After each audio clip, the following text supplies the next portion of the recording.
కావాలని వీళ్ళే తప్పుడు సాక్ష్యాలు క్రియేట్ చేస్తూ ఉన్నారు. విట్నెస్లను వీళ్ళే బెదిరించి, వీళ్ళే ప్రలోభపెట్టి, వీళ్ళే తప్పుడు పేర్లు ఇరికిచ్చి, వీళ్ళే కేసుల్లోకి తీసుకొచ్చే కార్యక్రమం చేస్తూ ఉన్నారు. నేను అడుగుతా ఉన్నది ఒకటి, ఒక తప్పుడు సాంప్రదాయానికి మీరు నాంది పలుకుతా ఉన్నారు. ఇదే గన కొనసాగితే నేను చెప్తా ఉన్నా, మీ ప్రభుత్వం ఎల్లకాలం ఉండదు. మీ ప్రభుత్వం ఎల్లకాలం ఉండదు.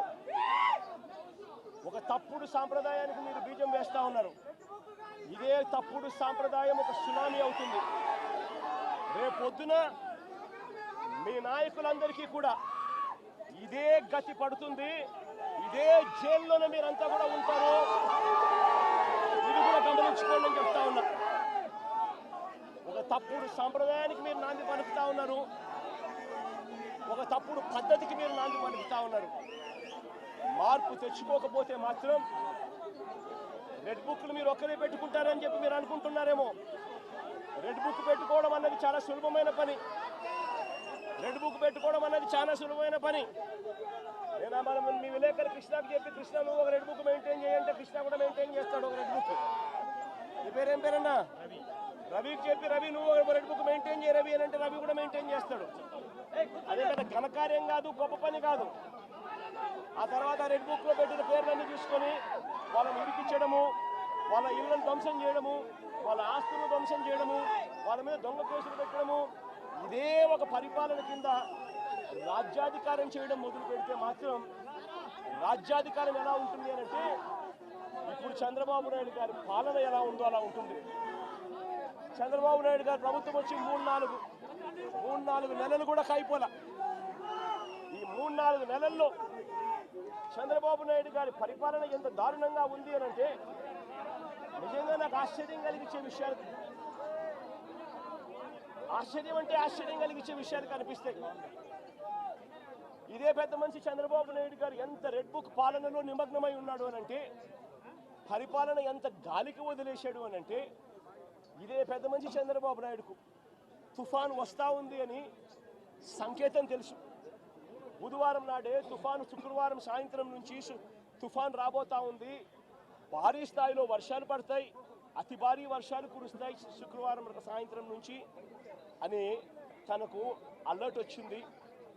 బుధవారం నాడే చంద్రబాబు నాయుడు దగ్గర బుధవారము, గురువారము, శుక్రవారం మధ్యాహ్నం దాకా టైం ఉండేది.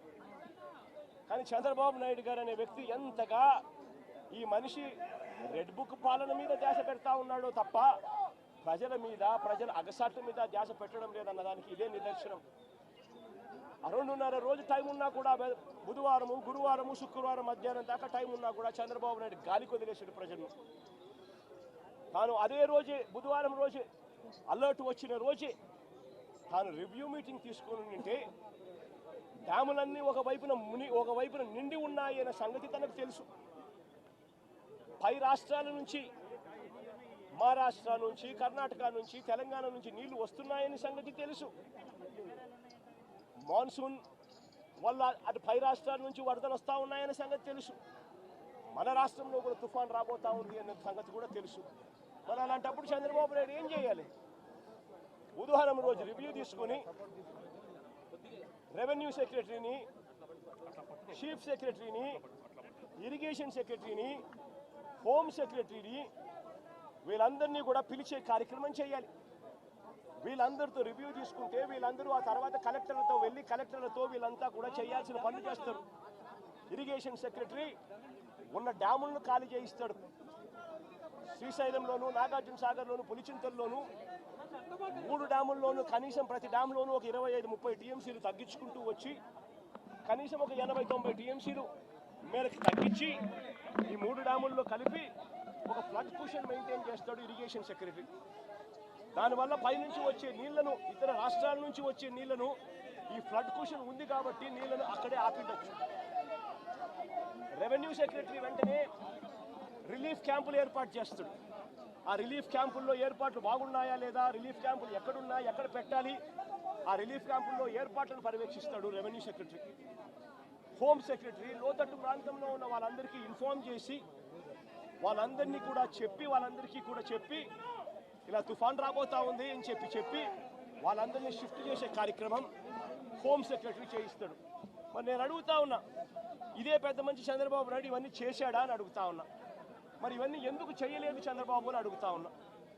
ఇవన్నీ చేయకపోవడం వల్ల ఫ్లడ్ కుషన్ ఏర్పాటు చేయకపోవడం వల్ల ఆ నీళ్లు పై నుంచి వచ్చే నీళ్లు, కింద పులిచింతల కింద దిగువన వచ్చే నీళ్లు, ఈ రెండు నీళ్లు కలిసి ఒక ప్రళయంగా ఏర్పడి చివరికి బుడమేరును కూడా, కృష్ణానదికి పోవాల్సిన బుడమేరును కూడా తన ఇంటిని రక్షించుకునేందుకు బుడమేరులో కూడా అర్ధరాత్రి దాటిన తర్వాత ప్రజలకు నోటీస్ ఇవ్వకుండా, ప్రజలకు సమాచారం ఇవ్వకుండా బుడమేరులో గేట్లను కూడా ఎత్తేసి విజయవాడలోకి నీళ్ళు పూర్తిగా పంపించడం జరిగింది. నేను అడుగుతా ఉన్నా, చంద్రబాబు నాయుడు చేసిన ఈ దుశ్చర్యకు, చంద్రబాబు నాయుడు చేసిన ఈ తప్పుడు పనికి ఏకంగా 60 మంది పైచిలకు చనిపోయినారు. ఇంకా ఎక్కువ మంది చనిపోయి ఉండొచ్చు. రిపోర్ట్లు వస్తూ ఉన్నాయి. ఈ 60 మంది ఇంతకుముందు ఎప్పుడైనా తుఫాను వచ్చినప్పుడు 60 మంది చనిపోయిన ఘటన ఎప్పుడైనా మనం చూసామా?